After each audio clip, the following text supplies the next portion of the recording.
যখন মন ক্লান্ত হয়ে যায়, সবুজ একটু শান্তি দেয়।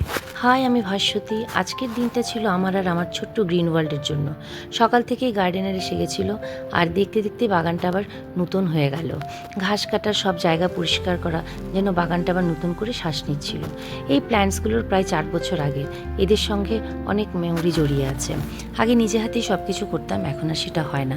এখন গার্ডেনার মাসে একবার এসে সব ম্যানেজ করে দিয়ে যায়, প্রুনিং, ফার্টিলাইজার সব কিছু, আর আমিও নিশ্চিন্ত হয়ে যাই। তবু আজকের দিনটা খুব তাড়াতাড়ি কেটে গেল। কখন যে সকাল থেকে দুপুর হয়ে গেল টেরই পেলাম না। ব্যালকনির কিছু প্ল্যান্টস এখনও ক্লান্ত, ওদের দিকে তাকিয়ে মনে হলো যত্নটা আরেকটু দরকার। গাছগুলো শুধু সাজানোর নয়, ওরা আমাদের মতোই, একটু সময়, একটু ভালোবাসার, একটু শ্বাস চায়। আজকের দিনটা তাই শুধু বাগান নয়, একটু নিজেকেও নতুন করে পাওয়া। আজ এখানেই শেষ করছি। বাই।